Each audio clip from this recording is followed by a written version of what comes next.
Salut à tous, on se retrouve aujourd'hui pour parler du Paris Saint-Germain ce jeudi 11 septembre et on commence tout d'abord avec Luis Enrique. Un petit rappel, il y a quelques jours les gars, on avait parlé que Luis Enrique était tombé à vélo et il a dû se faire opérer parce que c'est cassé comme la clavicule et tout s'est bien passé lors de son opération. Luis Enrique a subi une opération de la clavicule avec succès, tout s'est bien passé. Son état s'améliore et il commence désormais sa phase de récupération. On lui souhaite bien sûr un très bon rétablissement à Luis Enrique. N'oubliez pas que le Paris Saint-Germain a repris l'entraînement hier, je ne sais pas s'il était présent. Je pense pas parce que peut-être ses adjoints bien sûr qui ont pris le relais parce que voilà actuellement il n'est pas en état pour bien sûr être là pour un entraînement. On ne sait même pas s'il sera là bien sûr ce week-end pour le match entre Paris et Lens. Voilà, parce que, comme je dis, il s'est fait opérer. Mais en tout cas, tout s'est bien passé. Ça, c'est une bonne nouvelle, bien sûr, pour le coach parisien. Concernant le programme, donc là, on est le 11, mais pas que la trêve est finie, les gars. Il n'y a plus de match là, des joueurs en sélection. Donc là, maintenant, dans 3 jours, il y a ce Paris Saint-Germain-Lens, bien sûr, à 17 h sur Bein Sport. Après, il y a ce PSG Atalanta Bergame et ce Marseille PSG, PSG Auxerre et Barcelone PSG. Voilà pour le programme complet. Concernant les prochaines rencontres et concernant ce match-là, parce que c'est vrai que là, en l'espace de 11 jours, donc là, même 10 jours, donc là, on est le 11, donc le 21, 10 jours, jour pour jour. Et il y a ce Marseille PSG qui sera la veille de la cérémonie du Ballon d'Or. Il y aura 2 rencontres bien sûr avant, mais ce déplacement bien sûr à Marseille qui est toujours un match spécial. Donc à noter les gars que, bon, c'est pas trop une surprise, mais officiel, les supporters du PSG seront interdits de déplacement au Vélodrome pour le classique le 21 septembre prochain. Donc 3 raisons sont retenues par la préfecture de police de Marseille. Ils ont sorti un communiqué en sortant ça. Donc, tout d'abord, les tensions historiques entre les deux camps. Voilà, donc déjà ça c'est un gros point du fait que les supporters parisiens n'ont pas le droit d'aller du côté du stade Vélodrome. Bon, c'est pas la première année, ça fait je crois plus de 10 ans même, je crois, j'ai pas l'année exacte. Mais je pense au moins plus de 10 ans que voilà, interdiction à chaque fois des supporters parisiens d'aller du côté de Marseille. L'autre point qu'ils ont mis ici dans leur communiqué, donc un supporter du PSG qui s'est incrusté dans la tribune visiteur du Paris FC. Il y a quelques semaines, il y avait un Olympique de Marseille Paris FC. Donc ce supporter du PSG s'était incrusté avec les supporters du Paris FC au Vélodrome et avait apposé des autocollants du club du PSG puis diffusé cet acte sur les réseaux sociaux en live direct. Du coup, il y avait des supporters de Marseille qui regardaient, qui avaient vu le live. En gros, ce supporter du PSG qui était avec les supporters du PFC en train de mettre des autocollants Paris Saint-Germain. Et ça s'était mal passé. Donc un mouvement de colère des ultra-marseillais avec une tentative d'intrusion de la tribune. Il y a des supporters marseillais qui avaient essayé d'aller dans la tribune du Paris FC pour aller voir bien sûr ce supporter parisien. Donc bon, ça a été évité grâce à l'intervention des forces de l'ordre. La police, heureusement qu'elle était là, sinon il y a des débordements. Donc ça aussi c'est un point en gros que les supporters du PSG n'ont pas le droit d'aller du côté du Vélodrome. Et le dernier point, ça remonte à plus de 5 ans, le 13 novembre 2020, au concert de Jul à l'Accor Arena, donc à Paris.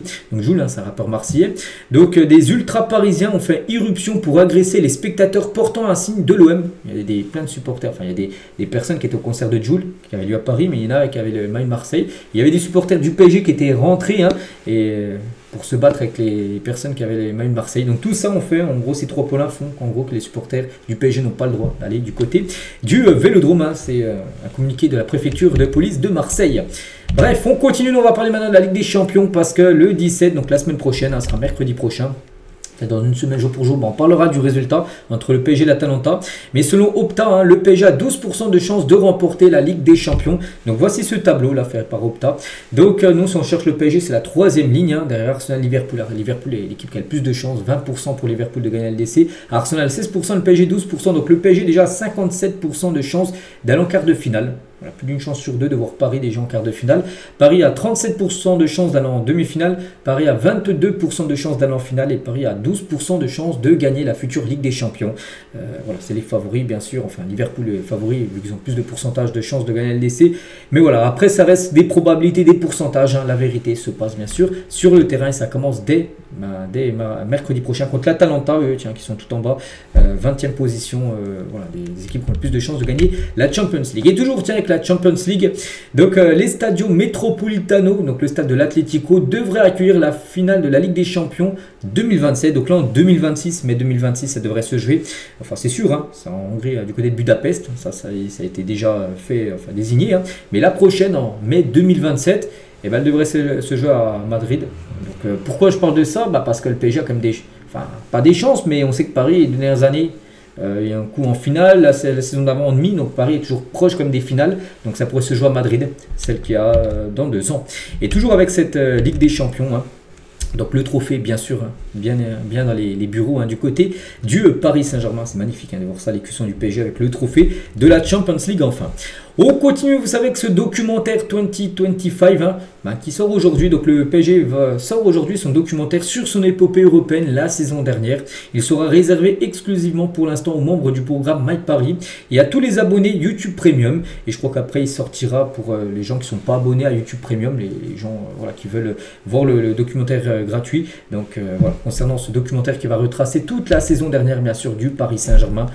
Et avec bien sûr cette cerise sur le gâteau avec cette victoire en finale de Ligue des Champions. On continue avec Ousmane Dembélé parce qu'on le félicite. Regardez la une du journal 11 mondial. Un journal, je me souviens que je lisais à l'époque, bon, ça fait longtemps que je ne l'ai pas lu, mais voilà, le 11 d'or. C'est un petit trophée, et ben c'est lui qui l'a remporté. Ousmane Dembélé remporte le 11 d'or 2025 par rapport au meilleur joueur en gros de cette année. Donc félicitations à lui. Donc il finit devant Lamine Yamal qui finit deuxième. 30% pour Lamine. Dembélé c'est 32,5% et Kylian Mbappé 12,5% à noter.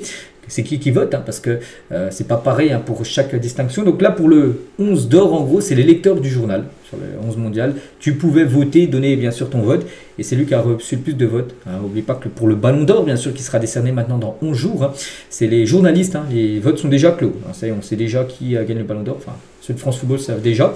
Mais voilà, c'est plus de 100 journalistes de 100 pays différents qui votent bien sûr pour le ballon d'or. Donc c'est pas les mêmes votants. Mais voilà, en tout cas, il remporte ce 11 d'or. Après, ça ne veut pas dire que tu gagnes le 11 d'or, que tu gagnes le ballon d'or.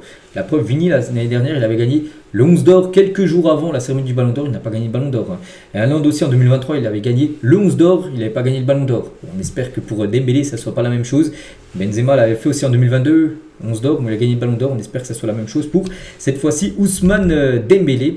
Et je suis fier et ça prouve que tu as bien travaillé durant toute la saison par rapport à ce 11 d'or. Et je vais même plus loin, durant toutes ces années pour remporter des trophées individuels, ça me touche. Mes sacrifices et mes performances sont reconnus, bien sûr, tout d'abord avec ce trophée 11 d'or, qui ne vaut pas grand-chose.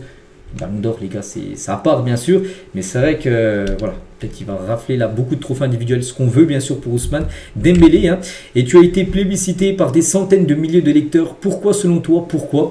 Il a dit, je pense que parce que j'ai fait une bonne saison avec le PSG et qu'on a gagné pratiquement tous les trophées possibles. La saison collective du PSG fait que des joueurs du club méritent de gagner, bien sûr, des trophées individuels. C'est totalement vrai. Et toujours avec Dembélé, donc comment se sent-on lorsqu'on est reconnu par les fans comme le meilleur joueur du monde? Donc ça fait plaisir, je suis fier. Ça prouve que tu as bien fait, tu as bien travaillé durant toute la saison. Je vais même plus loin, bon, c'est un peu presque ce qu'il a dit juste avant. Et dire qu'à l'époque, tu as menacé d'arrêter le foot. Bon, c'est le journaliste de 11 mondial qui lui a dit ça. Il a dit, c'était des menaces en l'air. Ça, c'était juste des menaces en l'air. C'est vrai que j'avais dit ça, en gros, qu'il voulait arrêter sa carrière de footballeur il y a quelques années. Tu sais, j'ai eu beaucoup de périodes comme ça, je disais ça, mais sans vraiment le penser. Mais non, quand même, je n'allais pas arrêter le football il y a quelques années. J'étais avec les jeunes du Stade Rennais et pour avoir ma chance avec les pros, j'avais dit ça. J'avais tout simplement envie de connaître le monde professionnel. C'était juste du bluff. Voilà, c'est ce qu'il a pu dire. Et Dembélé sur les supporters du PSG. Les supporters du PSG m'ont accueilli comme un petit frère. Oui, il a quitté le Barça pour rejoindre Paris. C'était, je crois, lors de l'été 2022. Je crois qu'il est arrivé. Et Paris l'avait acheté 50 millions d'euros. C'était sa clause libératoire à Barcelone. Il a été accueilli vraiment par la grande porte du côté du Paris Saint-Germain. Et les objectifs de Dembélé, il a dit on veut devenir des grands champions. Et les grands champions ne gagnent pas qu'une fois. C'est pour ça qu'il sait qu'il faut regagner des gros trophées. Les gros trophées passent bien sûr par une Ligue des Champions, passe par une Coupe du Monde, bien sûr, qu'il a déjà gagné. Il était là dans l'équipe 2018 plutôt, des Bleus. Et on finit aujourd'hui juste avec Manchester City, les gars, on apprend ça aujourd'hui.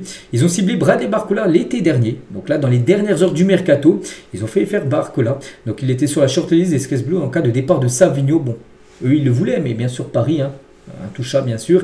Donc après, n'oubliez pas qu'il y a aussi Liverpool, il y a aussi le Bayern qui a été sur Bradley Barcola. Du coup, il est resté. Bien sûr, du côté du PSG, n'oubliez pas que là, Paris devrait entamer des négociations pour prolonger Bradley Barcola qui a un contrat jusqu'en 2028. Il aimerait le prolonger maintenant jusqu'en 2030. Donc voilà, on pense et on aimerait qu'il reste longtemps du côté de Paris. Voilà ce qu'il y avait à dire aujourd'hui. J'espère que ça vous a plu. On se retrouve demain vendredi, pour le prochain numéro. À demain.